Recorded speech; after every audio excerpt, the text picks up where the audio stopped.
এই দেশে স্বাধীনতার পর থেকে 50 বছর পার হয়ে গিয়েছে।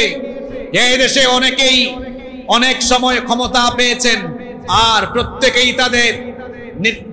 প্রত্যেকেই তাদের নিজস্ব মতাদর্শের আলোকে বাংলাদেশের ভাগ্যের উন্নয়নের কথা বলে জনগণকে কনভিন্স করে যখনই যারা ক্ষমতায় এসেছেন, সুযোগ পেয়েছেন, চুরি কম হোক বেশি হোক, সবাই কিন্তু চুরি করেছেন। কেউ ভাগ্যের উন্নয়ন ঘটাতে পারেননি।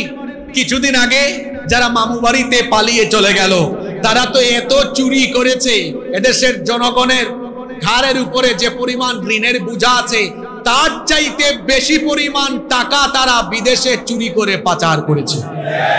স্বাধীনতার পর থেকে আজ পর্যন্ত মানুষের ভাগ্যের উন্নয়নের কথা বলে বিভিন্ন দল মতের মানুষরা যখনই সুযোগ পেয়েছে, দেশটাকে কম হোক বেশি হোক চেটে পুটে খেয়ে দেশের সর্বনাশ ঘটিয়েছে। এদেশে আপনারা স্বাধীনতার পর থেকে অনেক দলের অনেক মতের শাসন দেখেছেন, কিন্তু বাংলাদেশের মানুষ, অভ্যুত্থানকারী ছাত্র জনতা, এদেশের মানুষ যেই শাসন এখনো দেখে নাই, সেটি হচ্ছে আল্লাহর কিতাব কুরআনের পূর্ণাঙ্গ শাসন। ইনশাআল্লাহ যদি এই বাংলাদেশে আল্লাহর কিতাবের অনুশাসন কায়েম হয়ে যায়, চুরি ডাকাতি লুটপাট সব বন্ধ হয়ে গিয়ে আমাদের স্বপ্নের বাংলাদেশ একটি সমৃদ্ধ বাংলাদেশ হিসাবে পৃথিবীর বুকে মাথা উঁচু করে দাঁড়াবে ইনশাআল্লাহ। এজন্য সময় এসেছে বাংলাদেশের মানুষকে আজ সিদ্ধান্ত নিতে হবে। আমরা ইতিপূর্বে অনেকের কথায় কনভিন্স হয়ে অনেককেই সুযোগ দিয়েছি, সামনে আমরা আর কারো খপ্পরে পড়ব না। আগামীর বাংলাদেশকে আমরা একটি আলোকিত বাংলাদেশ হিসেবে পাওয়ার জন্য এদেশের আলেম উলামা আর ইসলামপন্থীদের হাতে দেশের শাসন ক্ষমতা আমরা সুপর্দ করব।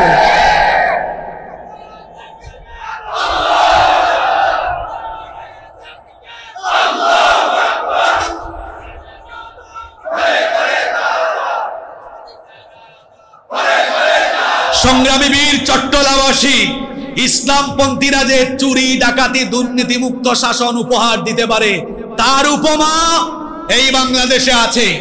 আমি আপনাদেরকে স্মরণ করিয়ে দিতে চাই, এদেশের বহু ইসলামী দল এবং বিভিন্ন ইসলামী দল সমূহ থেকে অনেক আলেম উলামারা দেশের তৃণমূল পর্যায় থেকে ইউনিয়ন পরিষদের মেম্বার, চেয়ারম্যান, উপজেলা পরিষদের চেয়ারম্যান, ভাইস চেয়ারম্যান, পৌরসভা এবং সিটি কর্পোরেশনের মেয়র, কাউন্সিলর, এমনকি পার্লামেন্টে পর্যন্ত অনেক আলেম উলামা, বিভিন্ন ইসলামী দলের নেতৃবৃন্দ, অনেক আলেম উলামারা পার্লামেন্ট মেম্বার হয়েছেন।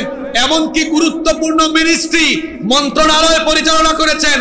111 এর সময় ফখরুদ্দিন মঈনুদ্দিনের আমলে যখন বিভিন্ন দলের নেতারা বাড়ি থেকে পালিয়ে গিয়েছেন, ইসলামপন্থী এবং আলেম উলামারা যারা বাংলাদেশের পার্লামেন্ট এবং মিনিস্ট্রিতে নেতৃত্ব দিয়েছেন, তারা কেউ পালিয়ে যান নাই। ফখরুদ্দিন মঈনুদ্দিনের সরকারও 1 টাকার দুর্নীতি তাদের বিরুদ্ধে বের করতে পারে না। এ থেকে কি প্রমাণ হলো? এদেশের আলেম উলামা আর ইসলামপন্থীদের কাছেই এই সোনার বাংলাদেশ নিরাপদ। এজন্য আগামীর বাংলাদেশকে সমৃদ্ধির জায়গায় পৌঁছাতে হলে কোরআনের শাসনের বিকল্প নেই, সৎ লোকের শাসনের বিকল্প নেই। সেজন্য বাংলাদেশের মানুষকে সিদ্ধান্ত নিতে হবে আগামীর বাংলাদেশকে একটি আলোকিত, সমৃদ্ধ এবং একটি উন্নত রাষ্ট্র হিসাবে পাওয়ার জন্য আগামীর দিনে ইসলামপন্থীদের কাছে এদেশের শাসন ক্ষমতা সুপর্দ করতে হবে। আমরা সবাই আলেমদের সাথে আছি তো? সবাই আছেন তো? আল্লাহ সবাইকে কবুল করে নেন। বন্দর নগরী চট্টগ্রামের পাঁচলাইশ থানাধীন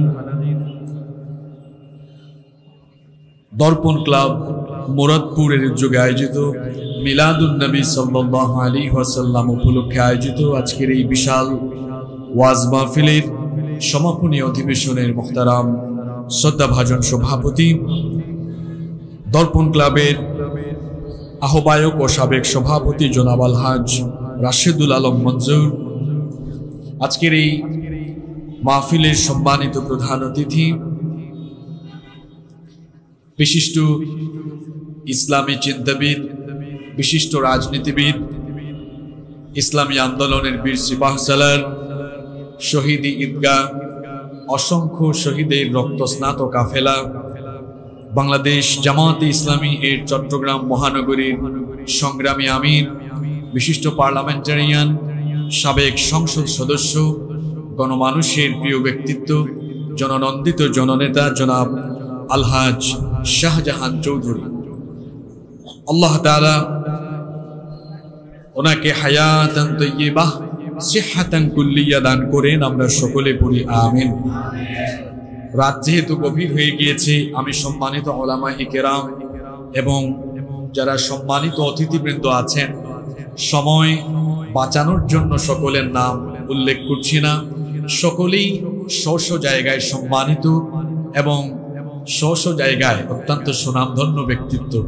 আমরা জমা করে সবার জন্য দোয়া করছি, আল্লাহ তাআলা সকলকে হায়াতান তাইয়্যিবা সিহহাতান কুল্লিয়া দান করেন এবং সবাইকে আল্লাহ তাআলা দ্বীনের জন্য কবুল করে নেন। আমরা সকলে পড়ি আমিন।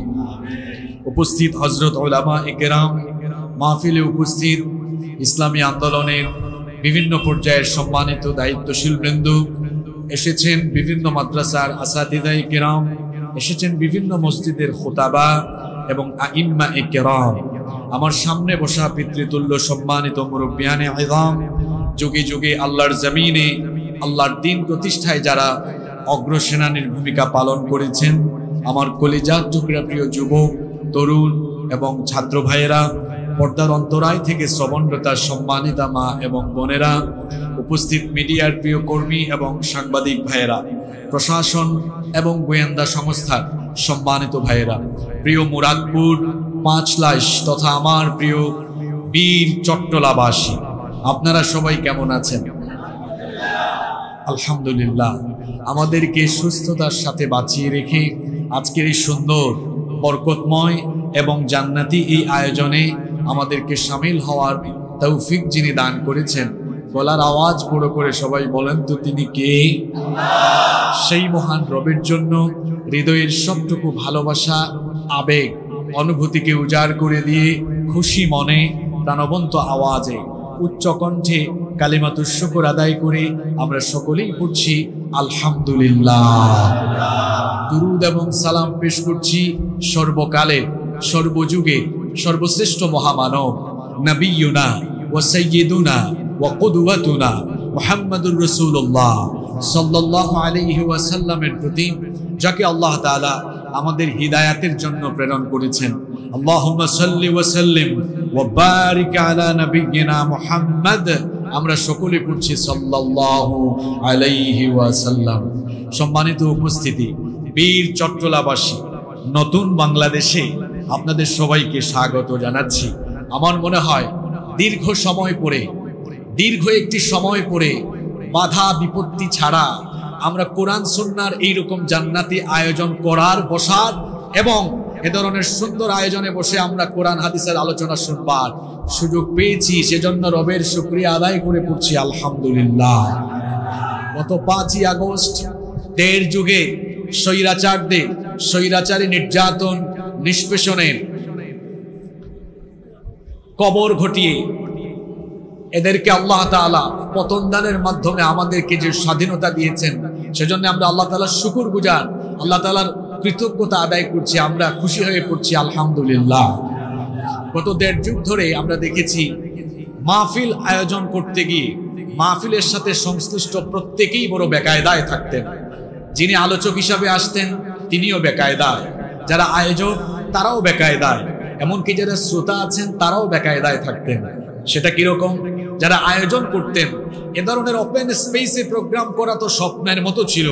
ছোটখাটো করে কোথাও কোনো আয়োজন করতে হলে আয়োজক কমিটির থানায় যাওয়া আসা করতে করতে জুতার তলা ক্ষয় হয়ে যেত।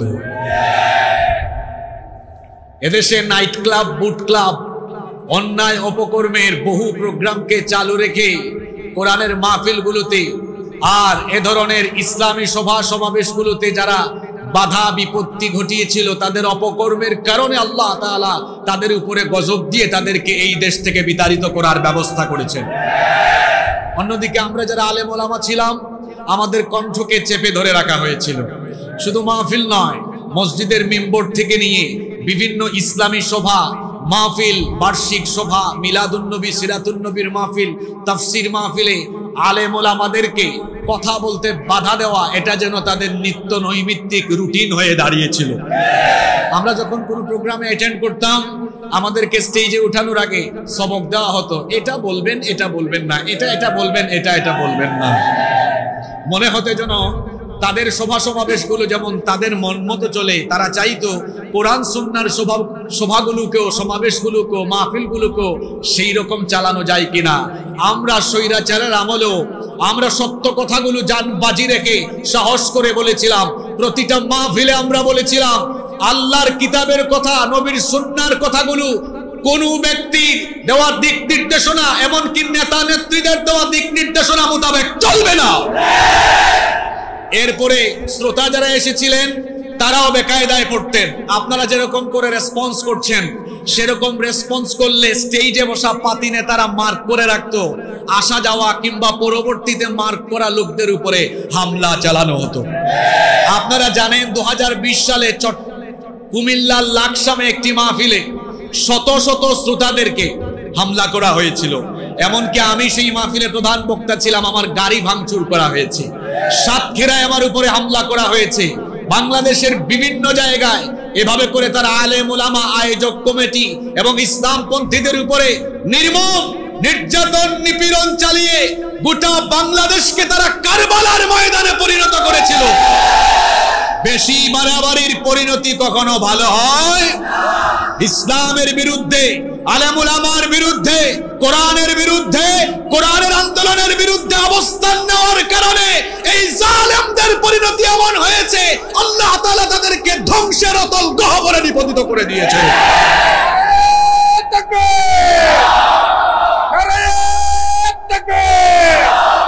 সংগ্রামী বীর চট্টলাবাসী, আমরা যখন কোরআন সুন্নাহর কথাগুলো বলতাম তখন আমাদেরকে ট্যাগ দেওয়া হতো। কি ট্যাগ দেওয়া হতো? আমাদেরকে বলা হতো আমরা নাকি দেশের স্বাধীনতার চেতনা বিরোধী, আমাদেরকে বলা হতো আমরা নাকি পাকিস্তানের দোসর। আমরা দেশের দুঃসময়ে বাংলাদেশে থেকে হুমকি ধামকি সহ্য করে কোরআন সুন্নাহর কথাগুলো সাহসিকতার সাথে বলে গিয়েছি।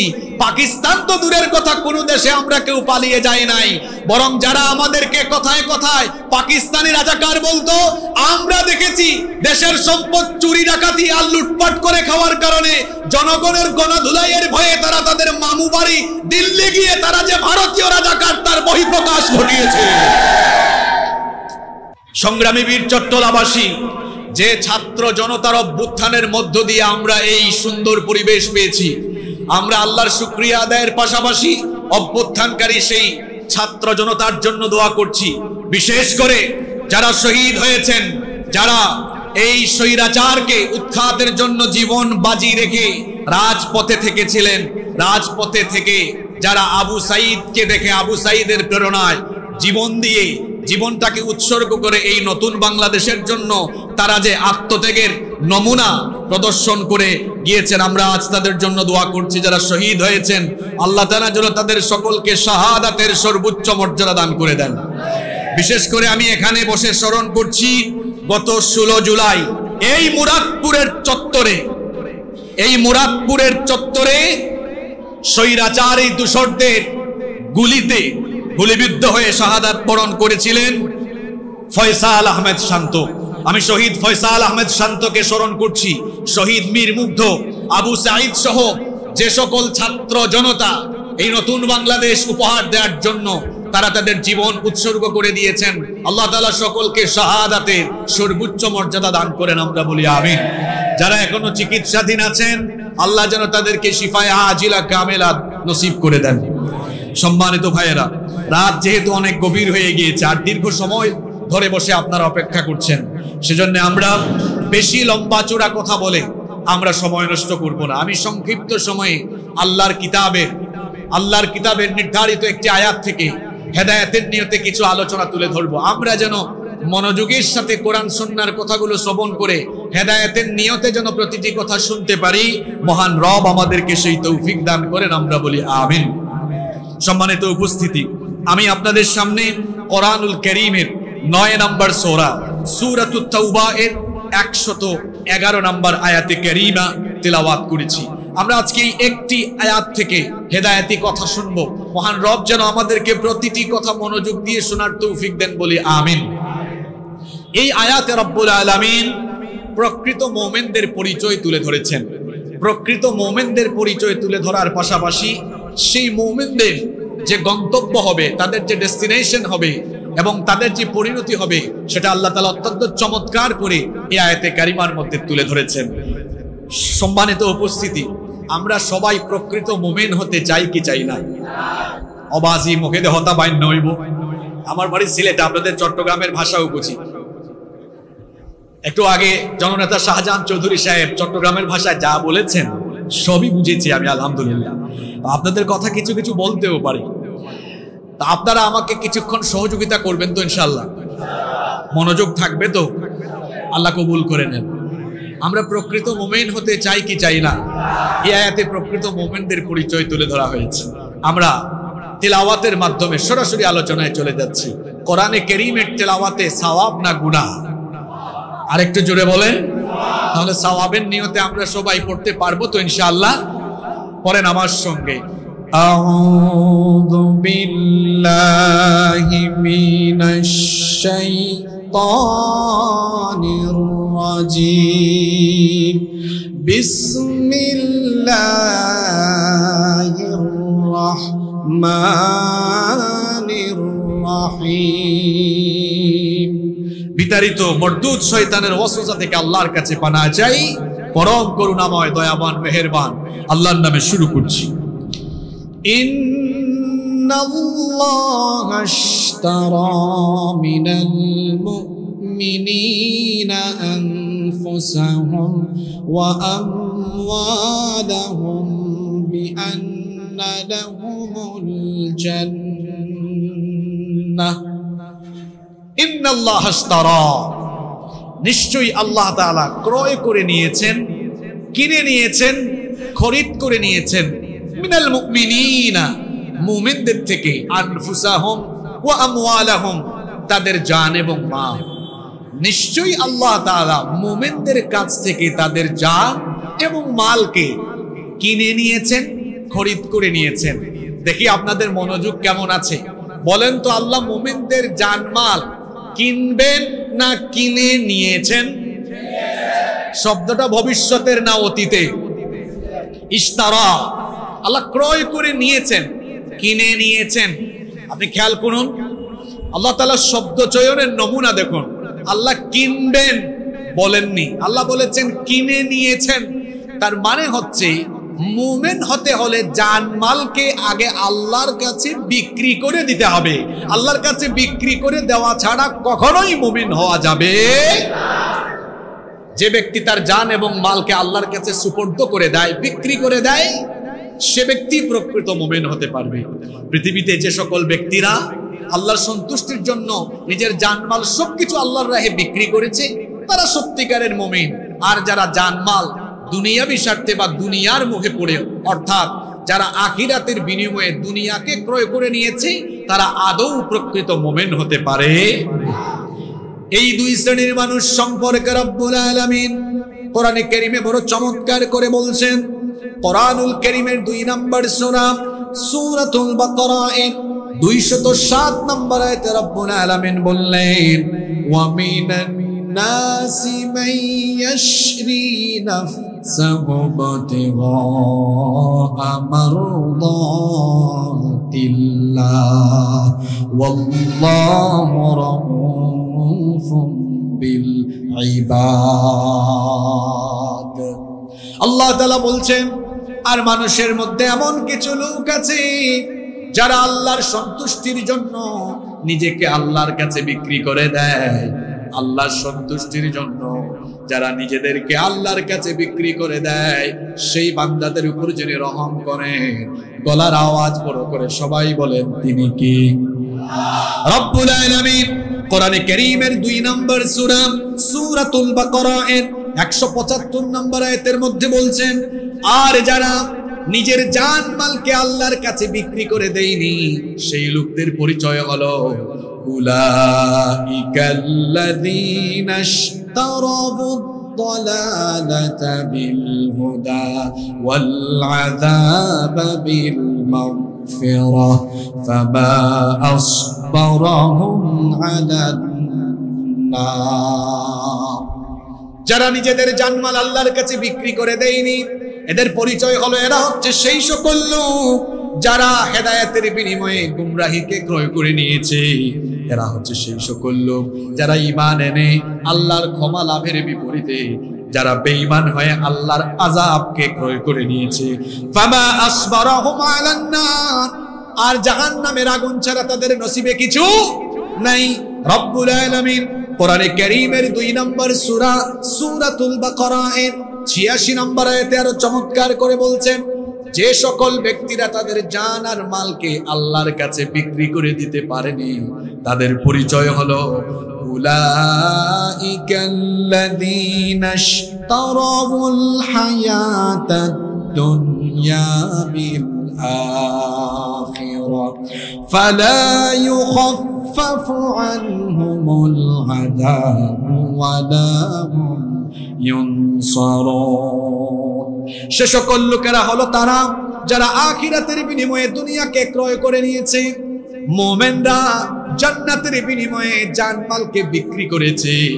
আর যারা জান্নাত চায় না, যারা আখিরাত চায় না, তারা আখিরাতের বিনিময়ে দুনিয়াকে ক্রয় করে নিয়েছে। আপনি যদি সত্যিকারের মুমিন হতে চান, জান এবং মালকে আল্লাহর রাহে সুপর্দ করতে হবে, আল্লাহর কাছে বিক্রি করে দিতে হবে। এজন্য আল্লাহ সূরা তাওবার 111 নম্বর আয়াতের শুরুতেই বললেন, ইন্নাল্লাহা আশতারা মিনাল মুমিনিনা আনফুসাহুম ওয়া আমওয়ালাহুম বিআন্না লাহুমুল জান্নাহ। নিশ্চয়ই আল্লাহ তাআলা মুমিনদের জান এবং মালকে ক্রয় করে নিয়েছেন। এখানে আল্লাহর প্রতি বান্দার যে ঈমানের বিষয়টি, সেটাকে ব্যবসায়িক সওদা, ব্যবসায়িক কেনাবেচার মতো করে তুলনা করা হয়েছে। ব্যবসায় যেরকম করে ক্রেতা বিক্রেতা, কাস্টমার এবং সেলার, বিক্রেতা থাকেন এবং সেখানে পণ্য থাকে, পণ্যের বিনিময় থাকে। এই আয়াতে আল্লাহর প্রতি বান্দার ঈমানের সম্পর্কটাকে ব্যবসায়িক সওদা, কেনাবেচার সাথে উপমা বা তুলনা করা হয়েছে, যেখানে ক্রেতা হচ্ছেন স্বয়ং আল্লাহ, বিক্রেতা হচ্ছে বান্দা, বিক্রেতা হচ্ছে বান্দা। এখন বান্দা কি বিক্রি করবে? বান্দা তার জান এবং মালকে বিক্রি করবে। এখন বলেন তো, জান আর মাল, আমাদের যে জান আছে, মাল আছে, এই জান মালের আসল মালিক কি আমরা? আসতে বলবেন না, এই জানমালের আসল মালিক কি আমরা? এই জানমালের আসল মালিক কি? আল্লাহর দেওয়া জান, আল্লাহর দেওয়া মাল আল্লাহ আবার কিনবেন, এটা কেমন কথা? জান এবং মাল আল্লাহ আমাদেরকে দিয়েছেন, কিন্তু এই জান মাল ব্যবহার করার যে ইখতিয়ার বা যেটাকে আমরা বলি ফ্রিডম অফ চয়েস, আপনার ইচ্ছার স্বাধীনতা আল্লাহ দিয়েছেন। আপনি চাইলে এই জান মালকে আপনি চাইলে আল্লাহর আনুগত্যের বিপরীতে ব্যবহার করতে পারবেন, আবার আপনি চাইলে এই জানমাল আল্লাহর আনুগত্যের পথেও এগুলোকে পরিচালিত করতে পারবেন। এই ইখতিয়ারটুকু আপনাকে দিয়েছেন কে? জোরে বলেন কে? মুমিন হতে হলে এই জান আর মালকে নিজের ইখতিয়ারে না, আল্লাহর ইখতিয়ারে ব্যবহার করতে হবে। কারণ আপনি তো মুমিন, মুমিন হতে হলে জানমালকে বিক্রি করে দিতে হবে কার কাছে? তাহলে আল্লাহর সাথে আমার আপনার ঈমানের সম্পর্ক যে ব্যবসায়িক সওদার সাথে এখানে তুলনা করা হলো, সেই তুলনা অনুযায়ী আমরা আমাদের জানমালের বিক্রেতা, জানমালের বিক্রেতা, আর ক্রেতা হচ্ছেন স্বয়ং আল্লাহ। সুবহানাল্লাহ। এবার আপনারা বলেন তো, আমরা যে দুনিয়ায় বেচাকেনা ব্যবসা করি, আমরা যে কোনো জিনিসের বেচাকেনা করলে বিনিময় হিসাবে আমরা কোনো বিনিময় দেই কি দেই না? আমার দিকে তাকান, বিনিময় দেই কি দেই না? বিনিময় দেই। আমাদের দেশে বিনিময়ের মাধ্যম হলো মুদ্রা। আমাদের দেশের মুদ্রার নাম টাকা। আমরা যদি এখানে যে কোনো কিছু আমরা ক্রয় করি, তাহলে বিনিময় হিসাবে আমরা মানি পেইড করি, মানি পে করি, টাকা দেই। এখন আমরা যে আমাদের জান আর মালকে আল্লাহর কাছে বিক্রি করব, আল্লাহ তাআলা বিনিময় দিবেন। এখন আপনারা বলেন তো, আল্লাহ তাআলার বিনিময় কি দুনিয়ার বিনিময়ের মতো, না তার চেয়ে অধিক উত্তম হবে? এবার আল্লাহ বলছেন, বান্দা শোনো, তোমার জানমাল তুমি যদি আমার কাছে বিক্রি করে দাও, বিনিময় হলো বিআন্না লাহুমুল জান্নাহ, তাদের জন্য রয়েছে জান্নাত। সুবহানাল্লাহ। জান্নাতের চাইতে উত্তম কোন পুরস্কার আর হতে পারে? জোরে বলেন, আর হতে পারে? জান্নাতের চাইতে উত্তম কোন বিনিময়, উত্তম কোন পুরস্কার হতে পারে না। তাহলে মুমিনের জান এবং মাল মুমিন যদি আল্লাহর কাছে বিক্রি করে দেয়, তাহলে এর বিনিময়ে মুমিনকে যিনি জান্নাত দিবেন তিনি কে? আরো জোরে বলেন, তিনি কে? এখন আল্লাহকে যে মুমিন তার জানমাল বিক্রি করে, এই যে আল্লাহ আর বান্দার মধ্যে ব্যবসায়িক সওদার মতো কেনা বেচার যে সম্পর্ক হচ্ছে, কোরআনের একটা মজা হলো এক আয়াতের তাফসীর অন্য আয়াতে পাওয়া যায়। এই যে বান্দার সাথে আল্লাহর কেনা বেচার এই সম্পর্ককে কোরআনে কারীমের অন্য জায়গায় বলা হয়েছে এটি হচ্ছে আল্লাহ আর বান্দার মধ্যকার বরকতময় ব্যবসা। সুবহানাল্লাহ। কোরআনুল কারীমের 61 নম্বর সূরা, সূরাতুস সাফের 10 নম্বর আয়াত থেকে রব্বুল আলামিন বলছেন, ইয়া আইয়ুহাল্লাযীনা আমানু হাল আদুল্লুকুম আলা তিজারাতিন তুনজিকুম মিন আযাবিন আলীম। আল্লাহ তাআলা বলছেন, ইয়া আইয়ুহাল্লাযীনা আমানু, হে ঈমানদারেরা। এবার বলেন তো দেখি, আমরা ঈমানদার না বেঈমান? আপনারা যে ঈমানদার এটা আপনারা সাহস করেও বলতে পারেন, আমরা ঈমানদার না বেঈমান? আর জোরে বলেন, আমরা ঈমানদার না বেঈমান? হে রব, আপনি সাক্ষী থাকেন, আমরা ঈমানের ঘোষণা দিয়েছি, আপনি আমাদের ঈমানকে কবুল করে নেন। বলেন আমিন। আল্লাহ আমাদেরকে লক্ষ্য করে বলছেন, ইয়া আইয়ুহাল্লাযীনা আমানু, হে ঈমানদারেরা, হাল আদুল্লুকুম আলা তিজারা, আমি কি তোমাদেরকে এমন একটি ব্যবসার সন্ধান দেব না, এমন একটি ব্যবসার খবর দেব না যে ব্যবসা করলে পরে তুনজিকুম মিন আযাবিন আলীম, রব্বুল আলামিন তোমাদেরকে আখিরাতে কিয়ামতের কঠিন আযাব থেকে বাঁচিয়ে দিবে। এবার আমরা আল্লাহর কাছে জানতে চাইলাম, ওগো আল্লাহ, সেই ব্যবসা কিসের ব্যবসা? এটা কি চালের ব্যবসা না পেঁয়াজের ব্যবসা, গমের ব্যবসা না হার্ডওয়্যারের ব্যবসা না টাইলসের ব্যবসা? আল্লাহ, ব্যবসার ধরনটা কি, ব্যবসার পদ্ধতিটা কি? আল্লাহ তাআলা পরের আয়াতে বলছেন, বান্দারে শোনো, সেই ব্যবসাটা হলো, যারা পারেন তারা আমার সঙ্গে পড়েন, তুমিনুনা বিল্লাহি ওয়া রাসূলিহি ওয়া তুজাহিদুনা ফি সাবিলিল্লাহি বিআমওয়ালিকুম ওয়া আনফুসিকুম যালিকুম খায়রুল লাকুম ইন কুনতুম তা'লামুন। সেটি হচ্ছে তোমরা আল্লাহর রাসূলের উপরে ঈমান আনয়ন করবে। আল্লাহ আর রাসূলের উপরে ঈমান আনয়ন করে আল্লাহ যে তোমাদেরকে জান আর মাল দিয়েছে, সেই জান আর মাল দিয়ে তোমরা আল্লাহর রাস্তায় আল্লাহর দ্বীন কায়েমের জন্য প্রাণান্তকর প্রচেষ্টা করবে, অর্থাৎ জিহাদ ফি সাবিলিল্লাহ করবে। জান আর মালকে যার রাহে বিলীন করে দিতে হবে। সবাই বলেন তিনি কে? আরো আস্তে বলেন তিনি কে? জান আর মাল আল্লাহর রাহে সুপর্দ করে দিয়ে আল্লাহর সাথে ব্যবসা, আল্লাহর সাথে এই কেনা বেচার সম্পর্ক প্রতিস্থাপন করবে যারা। পরের আয়াতে আল্লাহ তাআলা বলছেন, এই কেনা বেচার সম্পর্ক আল্লাহর সাথে করবে যারা, আল্লাহর কাছ থেকে 3টা পুরস্কার পাবে তারা। কথা বুঝে থাকলে বলেন তো, আল্লাহর সাথে এই জানমাল কেনা বেচার সম্পর্ক করতে পারলে আল্লাহর তরফ থেকে পুরস্কার আছে মোট কয়টা? আস্তে বলবেন না, জোরে বলেন, পুরস্কার আছে কয়টা? এবার শুনেন সেই পুরস্কারগুলো কি। ইয়াগফির লাকুম যুনুবাকুম ওয়া ইউদখিলকুম জান্নাতিন তাজরি মিন তাহতিহাল আনহার ওয়া মাসাকিন তাইয়্যিবাতান ফি জান্নাতি আদন যালিকাল ফাওজুল আযীম ওয়া উখরা তুহিব্বুনাহা নাসরুম মিনাল্লাহি ওয়া ফাতহুন করিব ওয়া বাশশিরিল মুমিনিন। আল্লাহ তাআলা বলছেন, তোমার জান আর মাল যদি আমার কাছে বিক্রি করে দিয়ে বান্দা আমার সাথে এই কেনা বেচার সম্পর্ক তুমি করতে পারো, যে তিনটি পুরস্কার আমি তোমাকে দিব। 1 নাম্বার, ইয়াগফির লাকুম যুনুবাকুম, তোমাদের যত গুনাহ আছে সকল গুনাহ আমি মাফ করে দিব। আর আমি বলছিলাম আল্লাহর সাথে আমাদের জানমাল কেনা বেচার এই সম্পর্ক আল্লাহর সাথে করতে পারলে পুরস্কার কয়টা? জোরে বলেন কয়টা? 1 নাম্বার, আল্লাহ বলছেন তোমাদের গুনাহগুলো মাফ করে দিব। 2 নাম্বার পুরস্কার হলো ওয়ায়ুদখিলকুম জান্নাতিন তাজরি মিন তাহতিহাল আনহারু ওয়া মাসাকিন তাইয়্যিবাতান ফি জান্নাতি আদন যালিকাল ফাওজুল আযীম।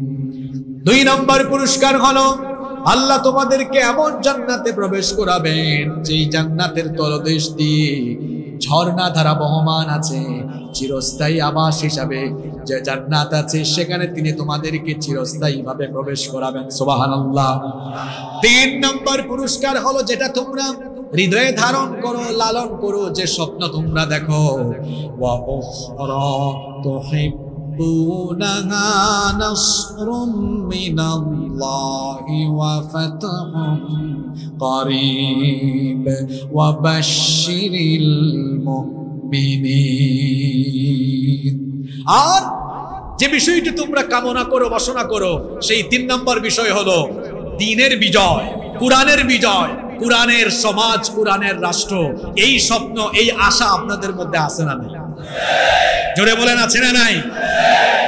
এই স্বপ্ন যাদের ভেতরে আছে, আল্লাহ বলছেন বান্দা তোমরা যদি জান আর মাল আমার কাছে বিক্রি করে দিয়ে আমার কুরআনের, আমার কিতাবের রাজ কায়েমের জন্য লড়াই করো, আমি কথা দিলাম, আমি ওয়াদা করলাম, আমার তরফ থেকে মদদ দিয়ে, বিজয় দিয়ে আমি তোমাদের সেই স্বপ্নের বাস্তবায়ন ঘটাবো। সুবহানাল্লাহ। শর্তটা কি? জান এবং মালকে দিয়ে দিতে হবে কার কাছে?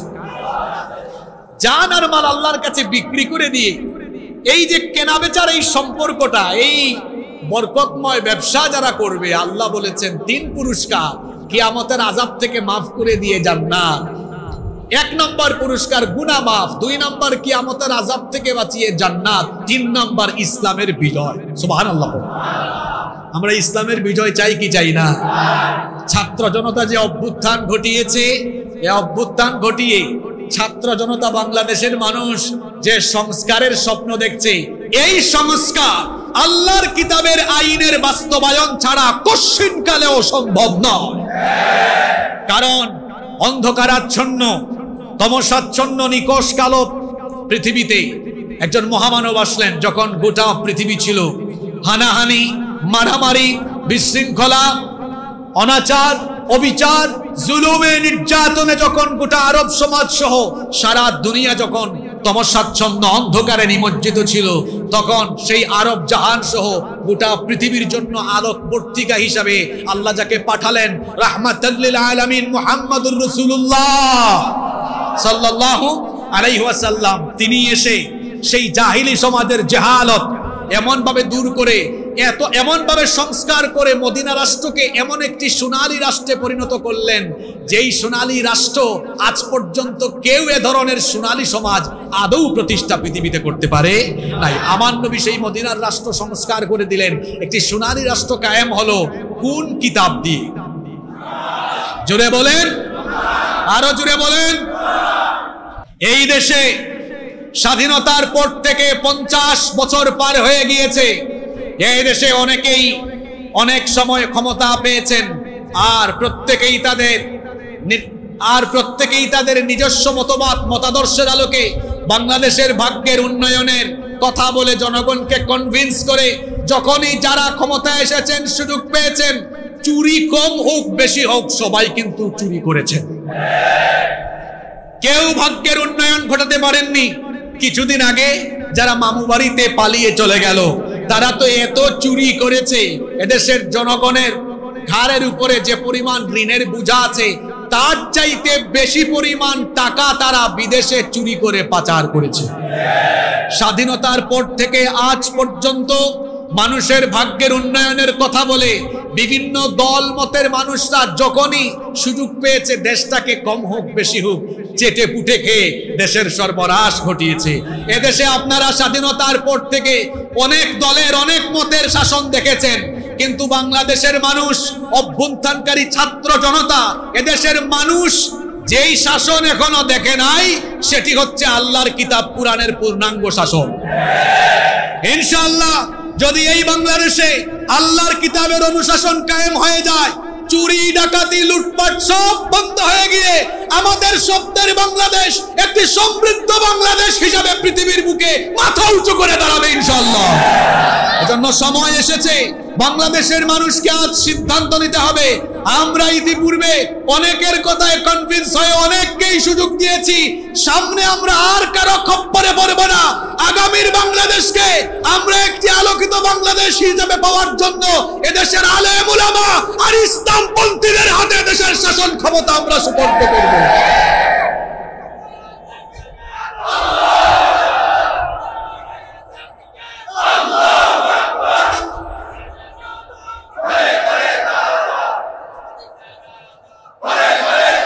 সংগ্রামী বীর চট্টলাবাসী, ইসলামপন্থীরা যে চুরি ডাকাতি দুর্নীতি মুক্ত শাসন উপহার দিতে পারে তার উপমা এই বাংলাদেশে আছে। আমি আপনাদেরকে স্মরণ করিয়ে দিতে চাই, এদেশের বহু ইসলামী দল এবং বিভিন্ন ইসলামী দল সমূহ থেকে অনেক আলেম উলামারা দেশের তৃণমূল পর্যায় থেকে ইউনিয়ন পরিষদের মেম্বার, চেয়ারম্যান, উপজেলা পরিষদের চেয়ারম্যান, ভাইস চেয়ারম্যান, পৌরসভা এবং সিটি কর্পোরেশনের মেয়র, কাউন্সিলর, এমনকি পার্লামেন্টে পর্যন্ত অনেক আলেম উলামা, বিভিন্ন ইসলামী দলের নেতৃবৃন্দ, অনেক আলেম উলামারা পার্লামেন্ট মেম্বার হয়েছেন, এমনকি গুরুত্বপূর্ণ মিনিস্ট্রি মন্ত্রণালয় পরিচালনা করেছেন।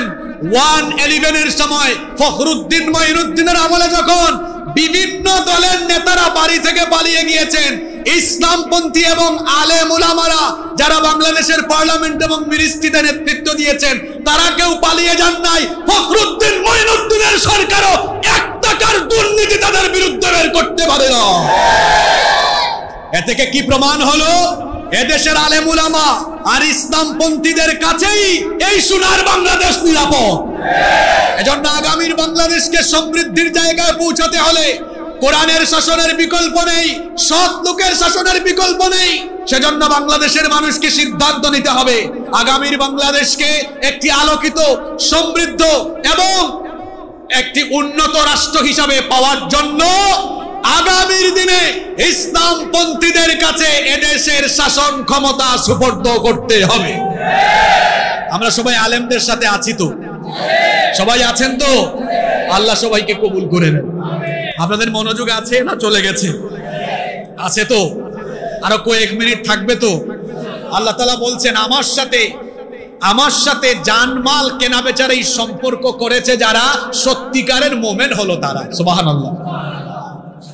এবার সেই মোমেনদের পরিচয় আল্লাহ আয়াতের পরের অংশে দিচ্ছেন, নিজেদের জান এবং মাল আমার কাছে বিক্রি করে দিয়েছে যারা সত্যিকারের মোমেন হলো তারা।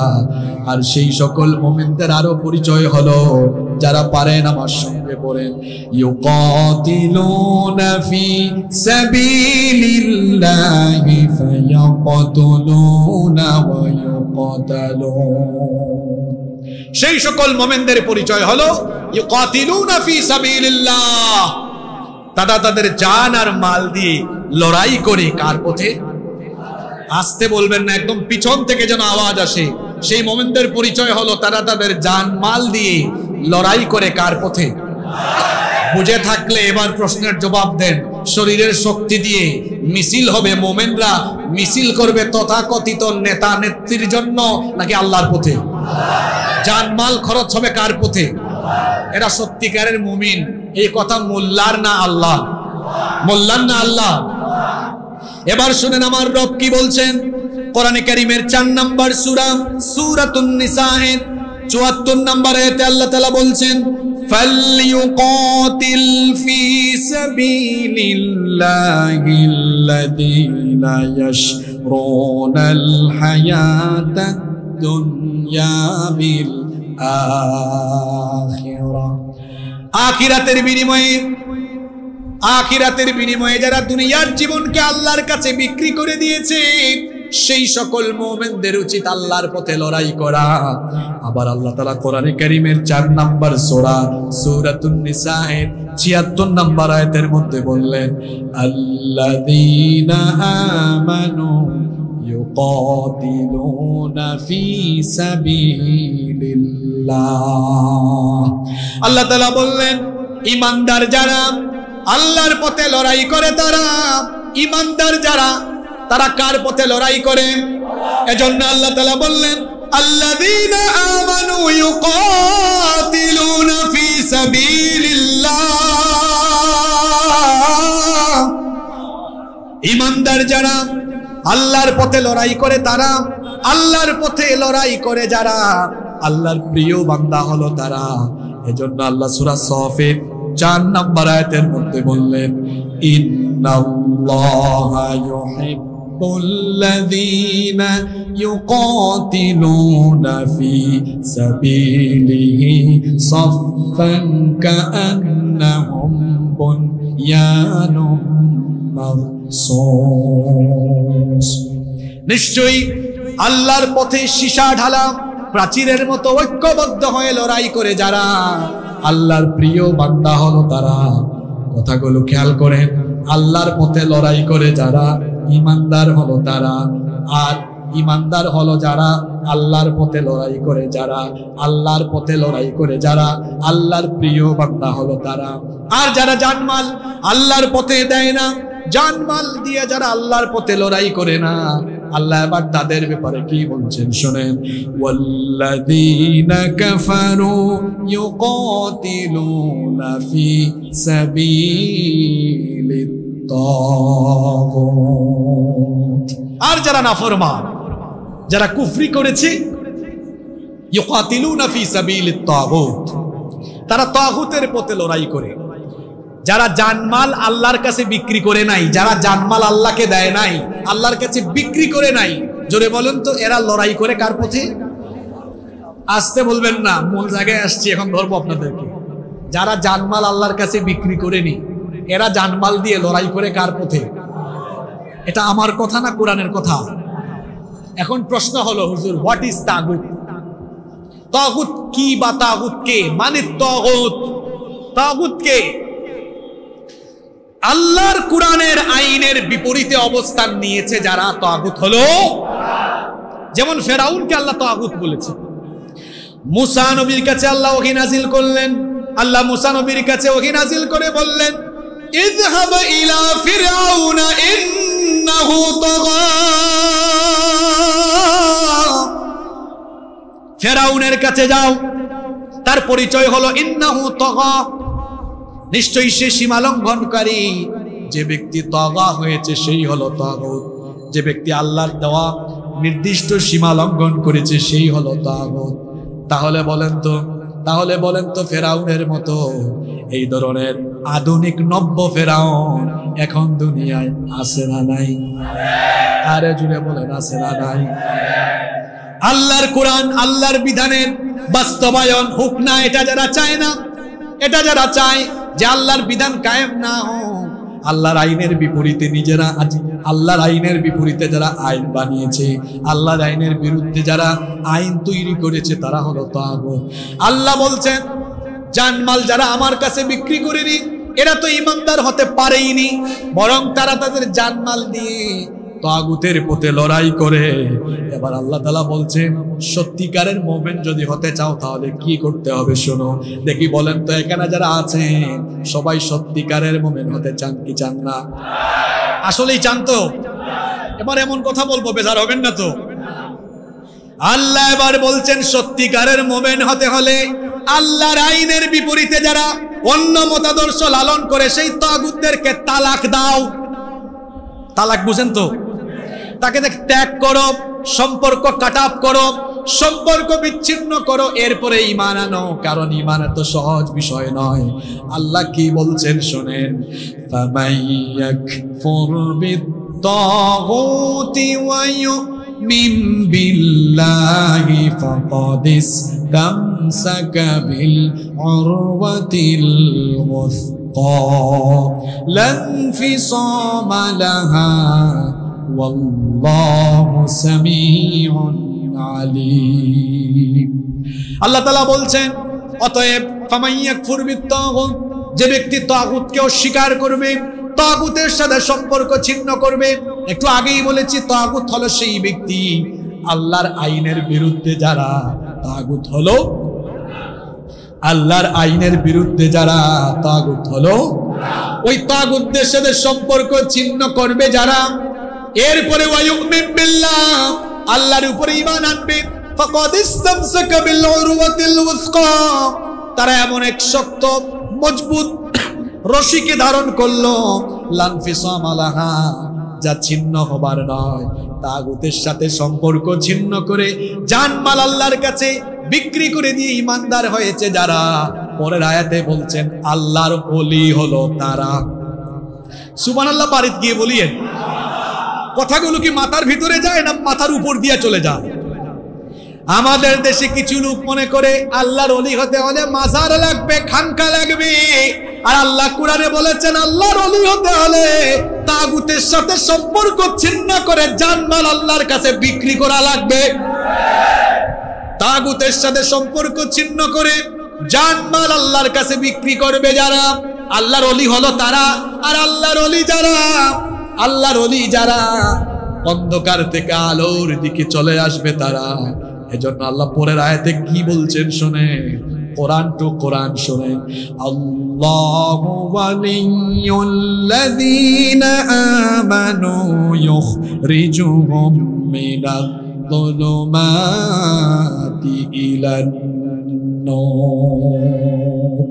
ঈমানদার যারা, আল্লাহর ওলি হলো তারা। ঈমানদার হয়েছে যারা, আল্লাহ তাদের অভিভাবক হয়েছেন, আর আল্লাহ যাদের অভিভাবক হয়ে যাবে, আল্লাহ যাদের বন্ধু হয়ে যাবে, ইউখরিজুহুম মিনায-যুলুমাতি ইলান-নূর, তাদেরকে সকল ধরনের অন্ধকার, কুফরির অন্ধকার, মানব রচিত ধর্ম নিরপেক্ষতাবাদী যত অন্ধকার আছে সকল অন্ধকার থেকে বের করে ইলান-নূর, হেদায়েতের আলোয় যিনি উদ্ভাসিত করবে। গলার আওয়াজ বড় করে সবাই বলেন তিনি কি? এরপরে আল্লাহ বলছেন আর যারা জানমাল আমার কাছে বিক্রি করেনি সেই সকল তাগুত, সেই সকল লোকেরা হলো তাগুতের ওলি।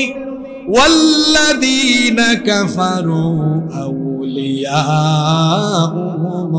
তাগুত, আর যারা কুফরি করেছে জানমাল আল্লাহর কাছে বিক্রি করে নাই, তাগুত তাদের বন্ধু। তাহলে জানমাল আল্লাহর কাছে বিক্রি করে দিয়ে সত্যিকারের মুমিন হয়েছে যারা, আল্লাহর ওলি তারা। জানমাল আল্লাহর কাছে বিক্রি না করে জানমালকে দুনিয়ার স্বার্থে, মানব রচিত মতবাদদের স্বার্থে জানমাল খরচ করছে যারা, তাগুতের ওলি তারা, ওলি হলো তারা। এবার বুঝে থাকলে বলেন আপনারা আল্লাহর ওলি হতে চান না তাগুতের ওলি হতে চান? আরো জোরে বলেন আল্লাহর ওলি না তাগুতের ওলি? কথা বললে তো মন খারাপ করবেন। তাগুতের ওলি যদি হতেই চান তাহলে এই যে গলার যে আওয়াজ আছে, শক্তিটা আছে, এটা দিয়েছেন কে? তো এইটা দিয়ে দেখি আল্লাহর ওলি হওয়ার জন্য আল্লাহর নামে স্লোগান দেন না, রাস্তায় সুযোগ পাইলেই আমার ভাই তোমার ভাই, অমুক ভাই তমুক ভাই। আমার ভাইয়ের চরিত্র ফুলের মতো, নামাজ পড়ে না এক ওয়াক্ত, শয়তানের ভক্ত, জাহান্নামের তক্ত, গাঞ্জা খায় সুযোগ পাইলে 5 ওয়াক্ত। আপনার শরীরের শক্তি খরচ করেন আপনি তথাকথিত নেতার জন্য, তথাকথিত নেত্রীর জন্য, মানব রচিত মতবাদ প্রতিষ্ঠার জন্য। আবার আপনি বলছেন আমি তাগুতের ওলি হতে চাই না, আমি আল্লাহর ওলি হতে চাই। এত সোজা? সত্যিকারের আল্লাহর ওলি হতে হলে দুনিয়ার সমস্ত তাগুতের সাথে সম্পর্ক ছিন্ন করতে হবে, এরপরে আপনি মুমিন হতে পারবেন। আপনি তো রাস্তার মধ্যে ব্যানার টাঙিয়েছেন, কি চামচামি! উপরে একটা ছবি দিয়া অমুকের পক্ষ থেকে লাল গোলাপ শুভেচ্ছা, যার পক্ষ থেকে লাল গোলাপ শুভেচ্ছা জানিয়েছে, নিচে আবার সৌজন্য দিয়ে দেখা যায় 8-10 জন, এরা চামচামির মতো করে নিজের নাম সুন্দর করে উল্লেখ করে দিয়েছে। আমার যুবক ভাইয়েরা, আমি আপনাদেরকে বলছি, আপনাদের তারুণ্য, আপনাদের এই যৌবন, এটা দিয়েছেন কে? Keep in your mind, youth is not a gift given by your leader. যৌবন আপনার নেতার দেওয়া গিফট নয়, যৌবন দিয়েছেন কে? সুতরাং আল্লাহর দেওয়া গিফট, আল্লাহর দেওয়া নিয়ামত। এই যৌবন, এই তারুণ্যকে তথাকথিত নেতা নেত্রীদের পেছনে গিয়ে চামচামি করার জন্য আল্লাহ যৌবন দেন নাই, এই যৌবন আর তারুণ্য আল্লাহ দিয়েছেন আল্লাহর জমিনে আল্লাহর দ্বীন কায়েমের জন্য। এজন্য তরুণ আর যুবক ভাইদেরকে আমি বলবো, ভাই চামচামি কইরা নিজের প্রেস্টিজ কমায়ো না, আত্মসম্মান বোধ নিজের মধ্যে পয়দা করো। এই তারুণ্য, এই যৌবন কোরআনের পথে, আল্লাহর দ্বীনের পথে উৎসর্গ করে দাও, তবেই সত্যিকারের ইমানদার হওয়া যাবে, সত্যিকারের মুমিন হওয়া যাবে। সম্মানিত ভাইরা, আপনি আল্লাহর ওলি না হয়ে শয়তানের তাগুতের ওলি যদি হন, আপনি যদি এই জানার মাল আল্লাহর পথে না দিয়ে, আল্লাহর পথে না দিয়ে অমুকের নামে তমুকের নামে অমুক মতাদর্শ তমুক মতাদর্শ কায়েমের জন্য আপনি যদি দুনিয়ার জীবন ব্যয় করেন, আরে কার পিছনে দৌড়ান? নামাজ নাই, রাসূলুল্লাহর সুন্নাত নাই, নবীজির সুন্নাহ বাস্তবায়নের কোনো টেনশন নাই, এদের পিছনে আপনি দৌড়ঝাঁপ করছেন, সামনে পিছনে দৌড়াচ্ছেন। আপনি রাসূলুল্লাহ সাল্লাল্লাহু আলাইহি ওয়াসাল্লামের সুন্নাহর আদর্শের বাইরের লোকদের সাথে যদি চলাফেরা করেন, কিয়ামতের দিন দুই হাত কামড়িয়ে কামড়িয়ে আফসোস করা ছাড়া আর কোনো উপায় থাকবে? দুই হাত কামড়ায় কামড়ায় যে আফসোস করা লাগবে, কথাটা আমার, কথাটা কি আমার? আরে আল্লাহ তো কোনো কিছু গোপন রাখেন নাই, সব আল্লাহ কোরআনে বলে দিয়েছেন। শুনে নেবেন, খুব সেনসিটিভ আয়াত, খুব ডেঞ্জারাস আয়াত। কোরআনে কারীমের 25 নম্বর সূরা সূরাতুল ফুরকানের 27 নম্বর আয়াত থেকে আল্লাহ তাআলা বলছেন, ওয়া ইয়াউমা ইয়া'দ্দু যালিমু আলা ইয়াদাইহি ইয়াকুলু ইয়া লাইতানি তাখাযতু মা'আর রাসূলি সাবিলা। সেই দিন জালেমরা তাদের দুই হাত কামড়িয়ে কামড়িয়ে বলবে, ইয়া লাইতানি, হায় আফসোস, ইত্তাখাযতু মা'আর, আমি যদি রাসূলের পথ অনুসরণ করতাম, রাসূলের আদর্শের অনুসারী হয়ে আমি যদি রাসূলের আদর্শ বাস্তবায়নের সৈনিক হতাম, রাসূলের আদর্শের জন্য যদি আমি জানমালকে খরচ করতাম, তাহলে আজ আফসোস করা লাগতো না। এই লোকগুলো আফসোস করে করে সেদিন আরো বলবে। আল্লাহ পরের আয়াতে বলছেন, ইয়া ওয়াইলাতা লাইতানি লাম আত্তাখিদ ফুলানান খলিলা।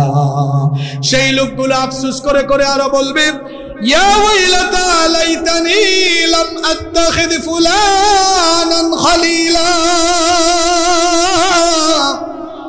অমুককে যদি আমার বন্ধু না বানাতাম, অমুকের সাথে যদি আমি চলাফেরা না করতাম, অমুকের সাথে থেকে যদি স্লোগান না দিতাম, অমুকের আদর্শের জন্য যদি লড়াই না করতাম, অমুকের সাথে যদি চলাফেরা না করতাম, আজ হাসরের মাঠে, কিয়ামতের মাঠে আমি বেঁচে যেতাম।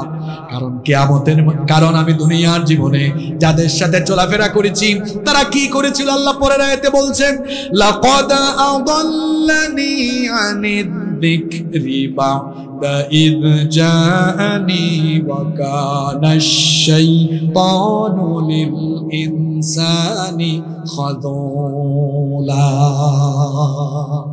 একটা কথাও গোপন আছে। আল্লাহ বলছেন, তারা বলবে লাকাদ আদাল্লানি আনিদ যিকর, আমার এই নেতারা তো আমাকে আল্লাহর জিকির থেকে, আল্লাহর উপদেশ থেকে, আল্লাহর হিদায়াত থেকে দূরে রেখেছে। আর সেদিন আফসোস করবে। সুতরাং আফসোস করার আগে সময় থাকতে ভালো হয়ে যাওয়া ভালো না খারাপ? জোরে বলেন, ভালো না খারাপ? যুবকদেরকে, ছাত্রদেরকে, তরুণদেরকে, মুরব্বীদেরকে বলছে, খবরদার, জান আর মাল আল্লাহর পথে উৎসর্গ করে, আল্লাহর রাহে উৎসর্গ করে দিয়ে যারা আল্লাহর জমিনে আল্লাহর দ্বীনের বাস্তবায়ন ঘটাতে চায়, তাদের সঙ্গী সাথী হবে যারা রাসূলুল্লাহর আদর্শের অনুসারী হয়ে যাবে তারা। এজন্য আমাদের জীবন থাক আর যাক, আমরা জান আর মাল দিয়ে যারা আল্লাহর জমিনে আল্লাহর দ্বীন কায়েম করতে চায় তাদের সাথে আসি না নাই? কারা কারা আছি দুহাত তুলে আল্লাহকে দেখাও।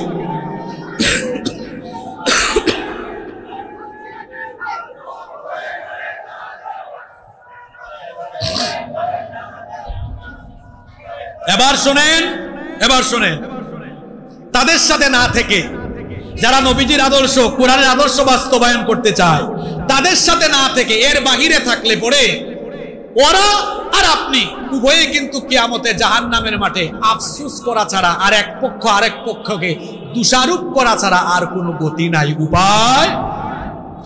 এজন্য আল্লাহ সূরা ইব্রাহিমের মধ্যে বলেছেন, কিয়ামতে জাহান্নামে ভণ্ড নেতা আর কর্মীদের সাক্ষাৎ ঘটবে। ভণ্ড নেতা আর কর্মীরা একে অপরকে সেদিন দোষারোপ করবে।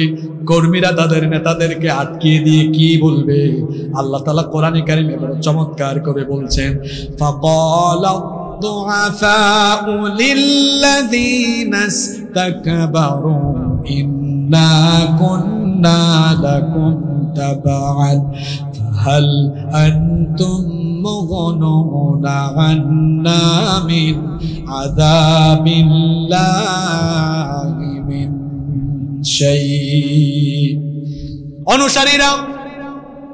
অনুসারীরা তাদের নেতাদেরকে আটকে দিয়ে বলবে, ইন্না কুন্না লাকুম তাবাআন, নিশ্চয়ই আমরা আপনাদের অনুসারী ছিলাম, আপনারা যা বলেছেন তাই করেছি, যাকে পিটাতে বলেছেন তাকে পিটিয়েছি, যেখানে ভাঙচুর করতে বলেছেন সেখানে ভাঙচুর করেছি, যেখানে লুটপাট করতে বলেছেন, চাঁদাবাজি করতে বলেছেন সেখানেই করেছি, যেখানে আলেমুল আমাদের সাথে বেয়াদবি করতে বলেছেন সেখানেই করেছি। ইন্না কুন্না লাকুম তাবাআন, নিশ্চয়ই আমরা আপনাদের অনুসারী ছিলাম। আপনাদের কথা শোনার কারণে আজ আমরা হাসরের মাঠে, কিয়ামতের মাঠে আমরা আজ আল্লাহর আযাবের সম্মুখীন হয়ে গিয়েছি। দুনিয়াতে আপনাদের কথা শুনে আমরা ধরা খেলে আপনারা আমাদের জামিনের ব্যবস্থা করেছেন, কিন্তু আজ হাসরের ময়দানে আমাদের এই পরিস্থিতি যেটা হলো, ফাহাল আনতুম মুগনুনা আন্না মিন আযাবিল্লাহি মিন শাই।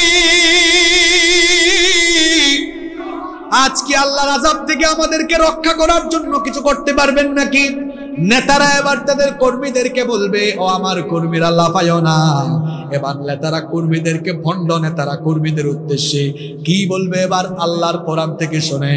তারা তখন বলবে, শোনো, এত লাফালাফি করিও না। লাউ হাদানাল্লাহু লাহাদাইনাকুম, আল্লাহ যদি আমাদেরকে হেদায়াত দিতেন তাহলে আমরাও তোমাদেরকে হেদায়েতের পথে ডাকতাম। আল্লাহ তো আমাদেরকে হেদায়েত দেন নাই, এজন্য তোমাদেরকেও আমরা হেদায়েতের পথে ডাকতে পারি। তখন নেতারা, আপনারা শুনতেছেন তো, ভণ্ড নেতারা কর্মীদের উদ্দেশ্যে কি বলবেন? তারা তখন বলবে, লাফালাফি করো না, সাওয়াউন আলাইনা আজাজিনা আম সাবারনা মা লানা মিন মাহিস। আজ ধৈর্য ধরো আর না ধরো, লাফালাফি করো আর চিৎকার চেঁচামেচি করো, যাই করো না কেন, আজ নেতা কর্মীর জাহান্নামে আযাবের অবস্থা সমান। জোরে বলেন, সমান। কর্মীরা এবার বিক্ষোভ করবে না, আমরা এটা মানি না। আল্লাহ বলবেন, কি রে, হাসরের ময়দানে কারা আবার কি মানো না? কর্মীরা এবার বলবে, আল্লাহ আমাদের এই ভণ্ড নেতারা নিজেদের মধ্যে কুরআন সুন্নাহর আদর্শ ছিল না, তারা নিজেদের আদর্শ, নিজেদের মতবাদ প্রতিষ্ঠার জন্য কাজ করেছে, আমাদেরকেও তারা ব্যবহার করেছে। আজ তারা বলছে তাদের আর আমাদের পরিণতি নাকি জাহান্নামে সমান, আমরা এটা মানি না। আল্লাহ বলবেন, তোমরা যেহেতু মানো না তো তোমরা কি চাও? এবার কর্মীরা তাদের নেতাদের বিরুদ্ধে বলবে, আল্লাহ আপনার কাছে আমরা দুইটা জিনিস চাই। জুড়ে বলেন, কয়টা জিনিস চাই? আসতে বলবেন না, জুড়ে বলেন, কয়টা জিনিস চাই? এক নম্বরে আমরা যেটা চাই, রব্বানা ইন্না আতানা সাদাতানা ওয়া কুবারানা ফাআদাল্লুনা সাবিলা।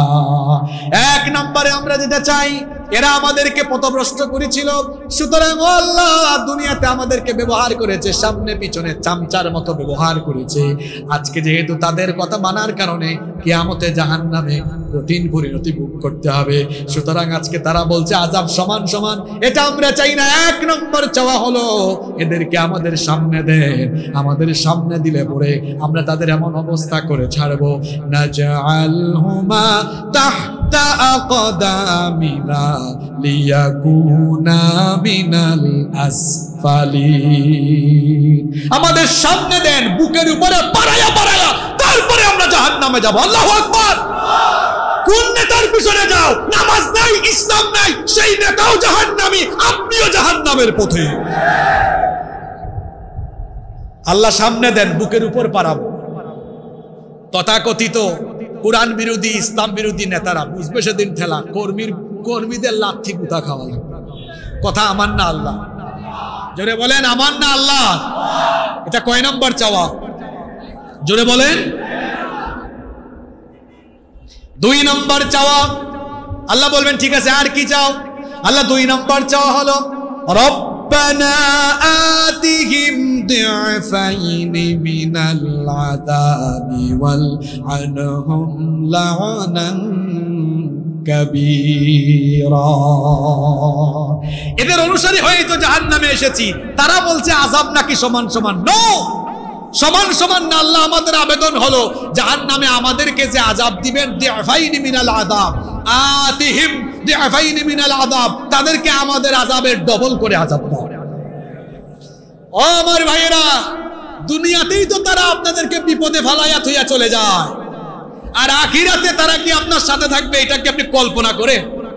কথা বলছেন না কেন? আপনার আর কেমনে বুঝাইলে আপনার মাথায় ঢুকবে? এরপরেও আল্লাহর কুরআনের কথা যদি হেদায়েতি কথাগুলো মাথায় না ঢুকে, তাহলে তো বলবো এই মাথায় এই মগজে শয়তান পেশাব করে দিয়েছে, এজন্য এগুলো ঢুকছে না। সম্মানিত ভাইয়েরা, এজন্য তাগুতের অধীন আমরা ওলি হয়ে যাব কা? জোরে বলতে হবে, ওলি হয়ে যাব কা? আল্লাহর ওলি হতে হলে জানমাল যার কাছে বিক্রি করে দিতে হবে তিনি কে? নবী করিম সাল্লাল্লাহু আলাইহি ওয়াসাল্লামের মিলাদের মাহফিলে আমরা এখানে বসেছি।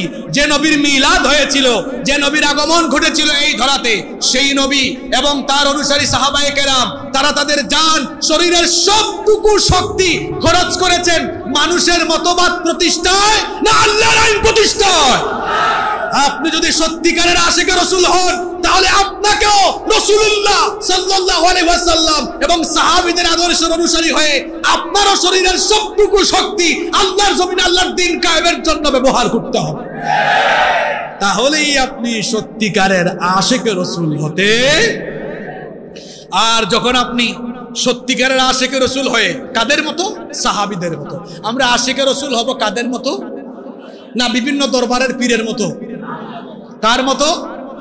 জোরে বলতে হবে, কার মতো? আবার আপনারা ভাববেন না হুজুর কি পীর বিরোধী নাকি? আমাকে পীর বিরোধী বানাচ্ছেন, পীর বিরোধী বানাচ্ছেন। আপনি আমার পরিচয় জানেন, আমি হযরত শাহজালাল রাহমাতুল্লাহ আলাইহির এলাকার মানুষ।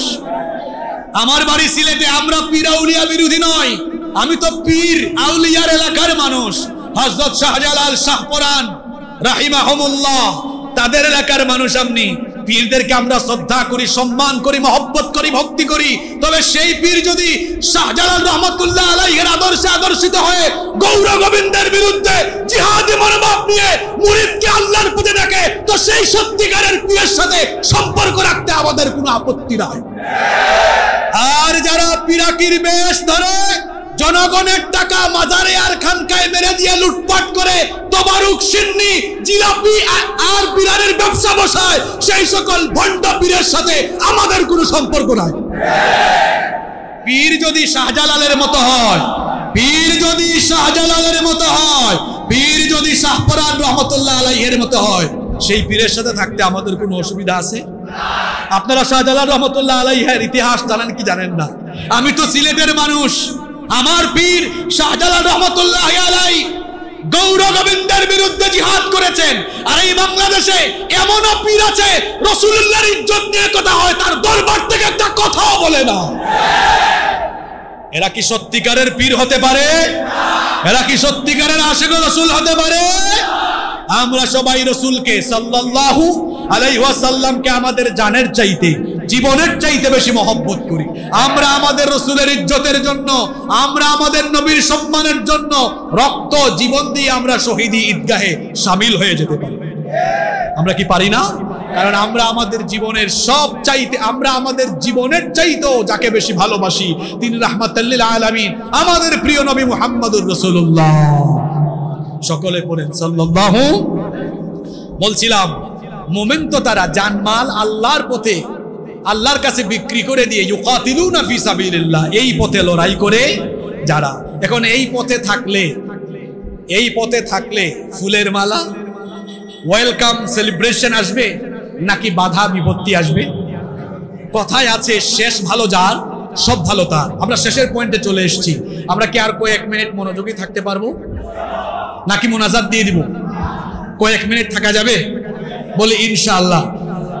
তাহলে এই পথে আপনি যখন থাকবেন, আল্লাহর কোরআনের পথে, দ্বীনের পথে, যেভাবে নবী এবং সাহাবায়ে কেরাম এই পথে থাকার কারণে আবু জাহাল, আবু লাহাব, উতবা, সাইবার গোষ্ঠী বিরোধিতা, ঠাট্টা, বিদ্রুপ, উপহাস, সমালোচনা, জুলুম, নির্যাতন, নিষ্পেষণে তাদেরকে কষ্ট দিয়েছে, সেই পরিস্থিতি আপনার উপরও আসবে যদি আপনি এই পথে থাকেন। সুতরাং এই পথে জুলুম, নির্যাতন, নিপীড়ন, বিরোধিতা, সমালোচনা যাই আসুক না কেন, ইস্তেকামত থাকতে হবে, অবিচল থাকতে হবে, তাওয়াক্কুল করতে হবে কার উপর? এই পথে লড়াই করতে গিয়ে, এই পথে থাকতে গিয়ে যদি রক্ত যায়, যদি জেল আসে, জুলুম আসে, ফাঁসি আসে, এমনকি জীবন দিয়ে শাহাদাতের ঈদগাহে শামিল হওয়া যদি লাগে, তাহলে আফসোসের কোনো কারণ আছে? আল্লাহ তো বলেছেন ফায়াকতুলুনা ওয়া ইউকতালুন, এই পথে থাকলে মারবে, আবার মরবেও, আবার জীবনটাও চলে যেতে। এখন বলেন তো, আল্লাহর পথে যে জীবন যায়, আল্লাহর পথে যে জীবন যায়, সেই জীবন ব্যর্থ না সফল? জোরে বলেন, ব্যর্থ না সফল? আল্লাহর পথে জীবন দিতে পারা এটা বড় সৌভাগ্যের ব্যাপার, এটা বড় নেয়ামতের ব্যাপার। এই পথে জানমাল দিয়ে লড়াই করে যারা আল্লাহর পথে জীবনটাকে বিলিয়ে দেয়, আল্লাহ আবার তাদের ব্যাপারে বলছেন ওয়া মান ইউকাতিল ফি সাবিলিল্লাহি ফায়াকতাল আও ইয়াগলিব ফাসাওফা নুতিহি আজরান আযীমা। আর যে ব্যক্তি আল্লাহর পথে লড়াই করে, এই পথে তার জীবন বিলিয়ে দেয়, শাহাদাতের নজরানা পেশ করে কিংবা জীবিত থেকে বিজয়ী হয়, উভয়কে যিনি পুরস্কৃত করবেন, গলার আওয়াজ বড় করে সবাই বলেন, তিনি কে? আল্লাহর পথে জীবন দিতে পারে, এটা তো বড় সৌভাগ্যের ব্যাপার। আমরা এখানে যারা আছি, মরণ সবার আছে না নাই? বিশেষ করে যুবকরা আছে না এখানে ঘুমাই গেছে? যুবকরা আছে না ঘুমাই গেছে? এখন আমার বুড়া বাবারা না, যুবকদেরকে উত্তর দিতে হবে, কারণ যুগে যুগে ইসলাম কায়েমের জন্য রক্ত আর জীবন দিয়েছে এই যুবক আর তরুণরা। যুবক ভাইদেরকে আমি মনোযোগ আকর্ষণ করছি। মরণ তো হবেই, মরণ হবেই, মৃত্যু থেকে বাঁচার কোনো উপায়? সেটা অসুখে মরণ হতে পারে, অ্যাক্সিডেন্টে হতে পারে, হাসপাতালে হতে পারে, নানা কায়দায় আপনার মরণ আসতে পারে। যেভাবেই মারা যান, মরার পরে হিসাব আছে, বিচার আছে না নাই? জোরে বলেন, আছে না নাই? কিন্তু একটা পথ আছে, মৃত্যুর এমন একটা পথ আছে, যেই পথে মৃত্যুবরণ করলে হিসাবও নাই, বিচারও নাই। বিনা হিসাবে, বিনা বিচারে আল্লাহ তাদেরকে জান্নাতের নেয়ামত দান করে দেন। সেই মৃত্যু হলো শাহাদাতের মৃত্যু। কিসের মৃত্যু? জোরে বলতে হবে, কিসের মৃত্যু? শাহাদাতের মউত হলো শ্রেষ্ঠ মউত, যাকে তাকে আল্লাহ শহীদ হিসাবে কবুল করেন না। আল্লাহ যাদেরকে সবচাইতে বেশি পছন্দ করেন, আল্লাহ যাদেরকে সবচাইতে বেশি ভালোবাসেন, তাদেরকে আল্লাহ শহীদ হিসাবে কবুল করে নেন। আর শহীদদের এত বেশি মর্যাদা, তিরমিজি শরীফের মধ্যে হাদিস এসেছে, আল্লাহর নবী বলেছেন, লিশশাহীদি ইনদাল্লাহি সিত্তু খিসাল, আল্লাহর দরবারে শহীদদের জন্য 6টা মর্যাদা রয়েছে। বুঝে থাকলে বলেন তো, আল্লাহর দরবারে শহীদদের জন্য কয়টা মর্যাদা রয়েছে? আস্তে বলবেন না, জুড়ে বলেন, কয়টা? নাম্বার 1, 1 নাম্বার, ইউগফারু লাহু ফি আউয়ালি দাফাতিন, শহীদের শরীর থেকে যখন প্রথম রক্তের ফুটাটা বের হয়, শহীদের দেহ থেকে রক্তের প্রথম ফুটা বের হওয়ার সাথে সাথে আল্লাহ তার সবগুলো গুনাহ মাফ করে দেয়। শুধু তাই নয়, ওয়া ইয়ারা মাকাদুহু মিনাল জান্নাহ, শহীদ যখন দুনিয়া থেকে চলে যায়, সে তখন জান্নাত নিজের চোখে দেখতে পায়। শহীদেরা মৃত্যুর সময় মৃত্যুর যন্ত্রণা খুব কম অনুভব করে। শহীদদের মৃত্যু যন্ত্রণা হলো সবচাইতে কম। আপনি যে কোনো উপায়ে মারা যান, মৃত্যুর মধ্যে সাকরাত আছে, মৃত্যুর মধ্যে কষ্ট আছে, যন্ত্রণা আছে, কিন্তু আল্লাহর নবী বলেছেন, আল্লাহর রাখে যারা জীবন দেয়, সেই সকল শহীদরা মরণের সময় পিঁপড়া পিঁপড়া কামড় দিলে যেমন কিংবা হাতে চিমটি কাটলে যেমন খুব হালকা ব্যথা অনুভব হয়, শহীদ মৃত্যুর সময় এমন হালকা যন্ত্রণা অনুভব করে। আপনাদেরকে একটা বাস্তব উদাহরণ দেই, তাহলে খুব ভালোভাবে উপলব্ধি করতে পারবেন। এটা দুগ্ধ শিশু, দুধের শিশু, যখন সে দুধের জন্য কান্না করে, তার মা এসে যখন তাকে আদর করে কোলে নিয়ে দুধ পান করালে বাচ্চা যেমন কান্না বন্ধ করে দিয়ে দুধ পান করতে করতে আরামে ঘুমিয়ে যায়, ঠিক তেমনি ভাবে শহীদ যখন দুনিয়া থেকে চলে যায়, আল্লাহর রহমতের ফেরেশতারা, জান্নাতি ফেরেশতারা এসে যখন শহীদের চোখের সামনে আল্লাহর জান্নাতের নয়নাভিরাম দৃশ্য চোখের সামনে তুলে ধরে, শহীদেরা জান্নাতের সেই নয়নাভিরাম চক্ষু জুড়ানো সুন্দর জান্নাত দেখলে পরে মৃত্যুর যন্ত্রণা ভুলে গিয়ে জান্নাত দেখতে দেখতে দেখতে দেখতে তারা চিরতরে ঘুমিয়ে যায়। এটা হলো শহীদের জন্য 1 নম্বর পুরস্কার। 2 নম্বর পুরস্কার হলো ওয়ায়ুজারু মিন আযাবিল কবর, শহীদকে কবরের আযাব থেকে যিনি হেফাজত করবেন তিনি কে? শহীদকে আল্লাহ কবরের শাস্তি থেকে বাঁচিয়ে দিবেন। 3 নম্বর ওয়ায়ামানু মিনাল ফাযাইল আকবার, কিয়ামতের সকল ভয়ভীতি থেকে শহীদকে যিনি নিরাপত্তা দান করবেন তিনি কে? 4 নম্বর ওয়ায়ুদাউ আলা রাসিহি তাজুল ওয়াকার লিয়াকুতাহু মিনহা খায়রুম মিনাদ দুনিয়া ওয়া মা ফিহা, কিয়ামতের ময়দানে শহীদকে আল্লাহ তাআলা ইয়াকুত পাথরের তৈরি মুকুট তার মাথায় পরিধান করাবে। খায়রুম, আল্লাহ নবী বলেছেন মিনহা খায়রুম মিনাদ দুনিয়া ওয়া মা ফিহা, তা হবে দুনিয়া এবং দুনিয়ায় যা কিছু আছে সবার থেকে উত্তম।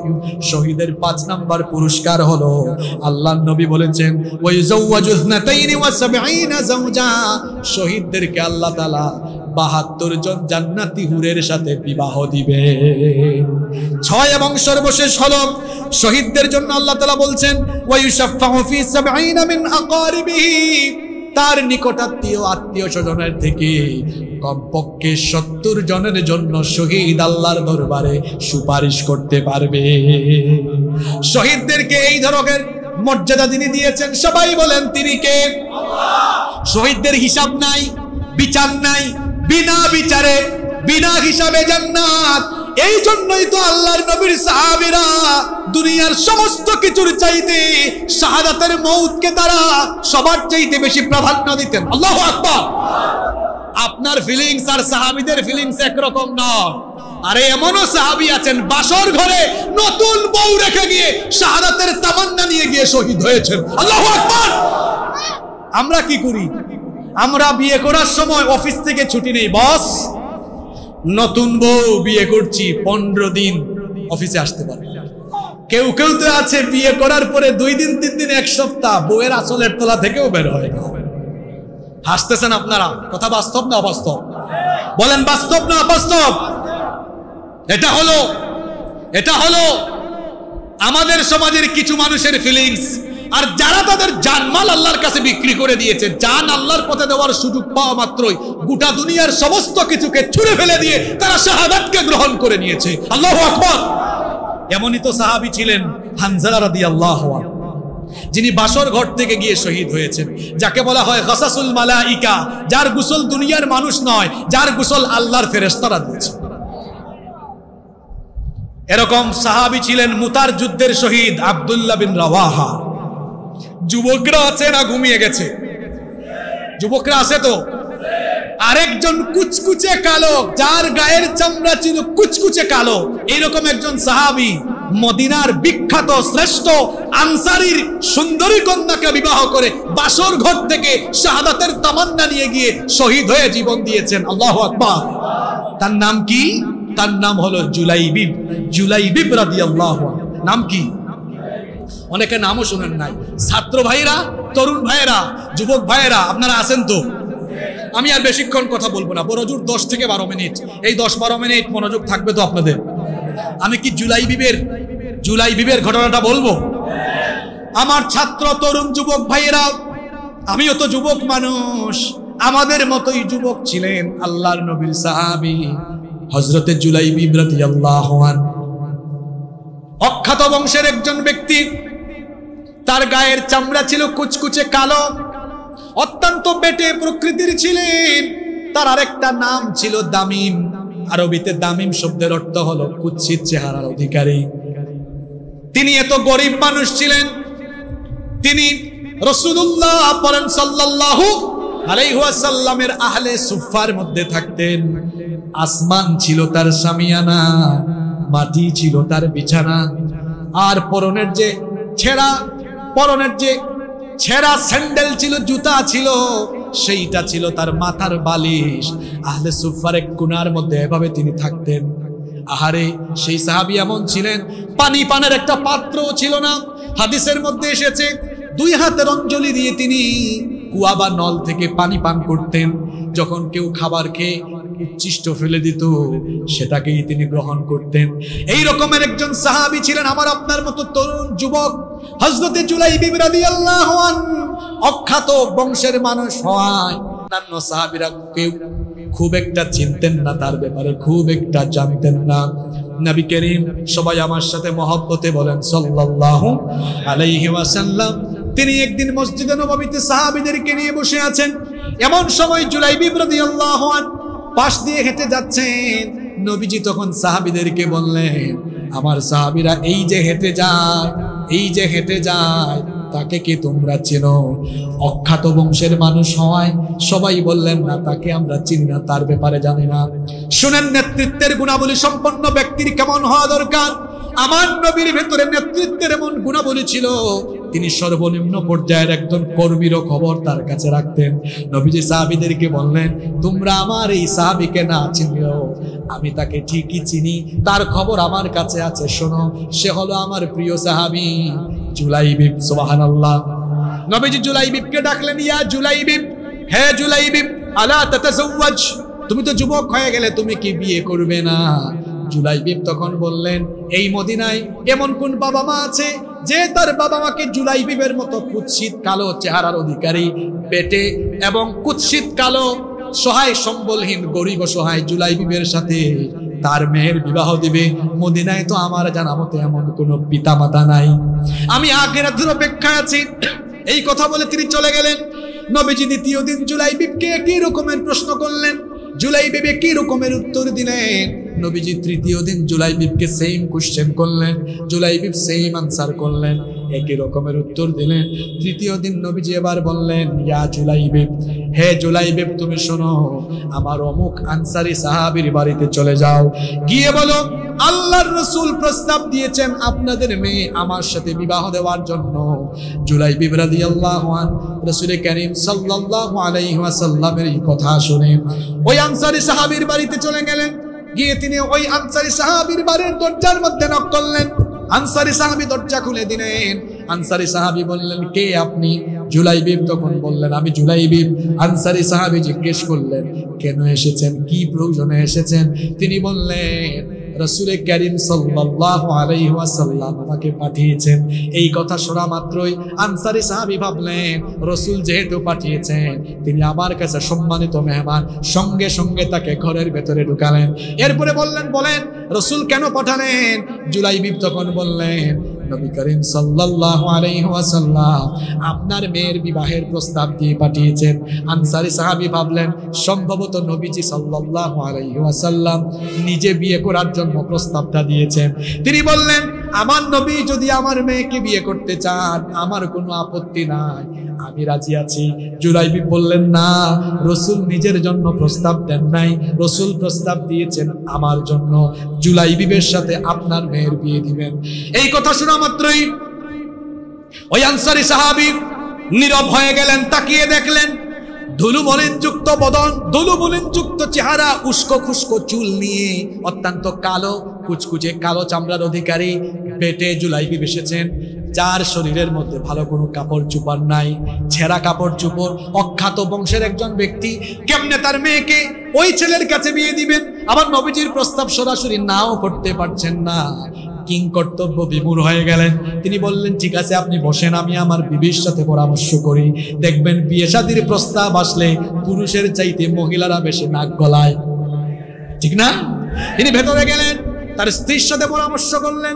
স্ত্রী বললেন, কখনো না, এরকম কালো বেটে নিঃস্ব অসহায় গরিব ছেলের সাথে আমার মেয়ের বিয়ে আমি দেব না।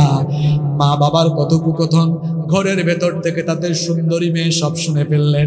শোনার পরে তিনি বললেন, আমার মা বাবা শোনেন, এত বড় দুঃসাহস, এত বড় স্পর্ধা কি করে আপনাদের হলো? রাসূলুল্লাহর প্রস্তাব ফিরিয়ে দিচ্ছেন। শুনেন, রাসূল কারীম সাল্লাল্লাহু আলাইহি ওয়াসাল্লাম আমার জন্য যাকে প্রস্তাব দিয়েছেন, আপনারা রাজি হলেও কি না হলেও কি আমি রাজি হয়ে গেলাম। পিতামাতা বললেন, মাগো আবেগের বসে সিদ্ধান্ত নিও না, দরজার ফাঁক দিয়ে ছেলের দিকে তাকাও, তাকানো মাত্রই তোমার বিয়ের রুচি চলে যাবে। তিনি বললেন, তাকানো লাগবে না, যাচাই বাছাইও লাগবে না, আমার জন্য রাসূলুল্লাহ যাকে ঠিক করেছেন এই ব্যাপারে আমার কোনো যাচাই বাছাই চলবে না, কোনো কথাও চলবে না, আমার রাসূল যাকে সিলেক্ট করেছেন আমি তা মেনে নিলাম। আপনারা আছেন না ঘুমাই গেছেন? বিবাহ হয়ে গেল। শুনেন এবার, জুলাইবিব নিঃস্ব গরিব কুচকুচে কালো চামড়ার অধিকারী বেটে, এই গরিব জুলাইবিব বিয়ে করেছেন মদিনার একজন বিখ্যাত ধর্নাঢ্য আনসারী সাহাবীর সুন্দরী কন্যা। সুবহানাল্লাহ। বিবাহের প্রথম রাত তো প্রত্যেকটা ছেলে মেয়ের স্বপ্নের রাত। এবার জুলাইবিব তার স্ত্রীর কাছাকাছি, বিবাহের প্রথম রাত। বাহির থেকে আওয়াজ শোনা গেল, বাহির থেকে আওয়াজ চলে আসলো, আইনা জুনুদুল্লাহ, আল্লাহর মুজাহিদেরা কোথায়? রাসূলুল্লাহ সাল্লাল্লাহু আলাইহি ওয়াসাল্লাম জিহাদের ডাক দিয়েছেন কাফিরদের বিরুদ্ধে, দ্বীনের বিরুদ্ধে, যারা তাদের বিরুদ্ধে যুদ্ধের দামামা বেজে উঠেছে।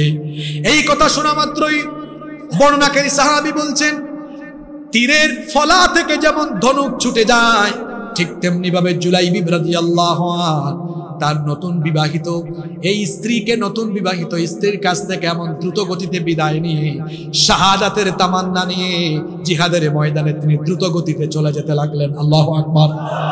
লড়াই করতে করতে এই যুবক সাহাবী শহীদ হয়ে গেলেন। যুদ্ধ যখন শেষ হয়ে গেল, নবীজি ময়দানে আসলেন, সাহাবীদেরকে বললেন, সকল শহীদদের লাশগুলো একত্রিত করো, সকল শহীদদের লাশগুলো জড়ো করো। সকল শহীদদের লাশগুলো আনা হলো। নবীজি সবার লাশ দেখলেন, দেখার পরে বললেন, সবার লাশই তো আমি দেখছি, কিন্তু আইনা হাবিবি, আইনা হাবিবি, আইনা হাবিবি, আমার হাবিব কোথায়? কথা বুঝতেছেন? আমার বলেন, আমার আমার আমার সাহাবীরা অবাক, আপনার হাবিব? সাহাবীরা বললেন, আপনার হাবিব এটা আবার কে? নবীজি বললেন, তোমরা আমার হাবিবের খবর রাখো না, আমার হাবিবকে চেনো না, দাঁড়াও আমি নিজে আমার হাবিবকে খোঁজ করে তোমাদেরকে দেখাই। সুবহানাল্লাহ। যুদ্ধের ময়দানে নবীজি এবার নিজেই খুঁজতে লাগলেন। দেখলেন 7 জনের মরদেহের পাশে একটা দেহ পড়ে আছে। নবীজি সেখানে গেলেন, গিয়ে দেখলেন গোটা শরীরটাকে কাফিররা জখম করে ফেলেছে, গোটা শরীরটা এমন ভাবে জখম করা। নবীজি সেখানে গেলেন, যাওয়ার পরে তিনি আবার ওই মরদেহের উপর থেকে ধুলাবালি সরালেন। দেখলেন এটাই হলো নবীজির হাবিব জুলাইবিব। সুবহানাল্লাহ। নবীজি সাহাবীদেরকে বলেন, আসো আসো, দেখে যাও, দেখে যাও, এটা হলো আমার হাবিব জুলাইবিব। সুবহানাল্লাহ। নবীজি সেখানে বসে গেলেন। নবীজি বসে গিয়ে তার পবিত্র উরু মুবারকে, তার পবিত্র কুল মুবারকে জুলাইবিবের দেহখানা রাখলেন। তারপরে তার নিজের হাত মুবারক দিয়ে জুলাইবিবের মুখমণ্ডল থেকে ধুলা বালুগুলো তিনি সরিয়ে দিলেন। তারপরে সাহাবীদেরকে উদ্দেশ্যে বললেন, তোমরা আমার হাবিবকে চেনো না? এটা আমার হাবিব। কেন আমার হাবিব বলেছে? শোনো, গত রাতেই তার বিবাহ সম্পন্ন হয়েছিল। মদিনার ধর্নাঢ্য বিখ্যাত আনসারী সাহাবীর সুন্দরী কন্যাকে বিয়ে করেও শাহাদাতের তামান্না আমার জুলাইবিব দৃঢ়ভাবে অন্তরে ধারণ করে, লালন করে এই জিহাদের ময়দানে এসে 7 জন কাফিরকে জাহান্নামে পাঠিয়ে তারপরে সে শহীদ হয়েছে। সাহাবীরা সাক্ষী থাকো, তোমাদের সামনে আমি বলছি, ও আমার জুলাইবিব, আনা মিন্নি ওয়া আনতা মিন্নি। কথাটা কি শোনেন? আনা মিন্নি ওয়া আনতা মিন্নি। আবার বলছি, কথাটা কি বুঝেন? আনা মিন্নি ওয়া আনতা মিন্নি। জুলাইবিব রে, তুমি আমার, আমি তোমার। যুবক ভাইয়েরা, ছাত্র ভাইয়েরা, এই কথা আপনারা আপনাদের গার্লফ্রেন্ডকে বলেন, ওগো তুমি আমার, আমি তোমার। আর জুলাইবিব বলেছেন, ইয়া রাসূলুল্লাহ সাল্লাল্লাহু, আমার জীবন আপনার, আমার জীবন আপনার জন্য আল্লাহর জন্য জীবন দিয়েছেন, রাসূলুল্লাহ বললেন কবুল করলাম আমিও তোমার। সুবহানাল্লাহ কি বাসায় গিয়ে বলবেন? তুমি জান দিয়ে প্রমাণ দিয়েছো তুমি আমার, আমিও বললাম আমি। এরকম আল্লাহর জমিনে আল্লাহর দ্বীন কায়েমের জন্য তরুণ যুবক ভাইদেরকে জুলাই বিবের ভূমিকা অবতীর্ণ হওয়া লাগবে। যদি আল্লাহর জমিনে আল্লাহর দ্বীন কায়েমের জন্য এরকম রক্ত দিতে হয়, জীবন দিতে হয়, কারা কারা জুলাই বিবের ভূমিকায় থাকতে পারবো? দুহাত তুলে আল্লাহকে দেখাও।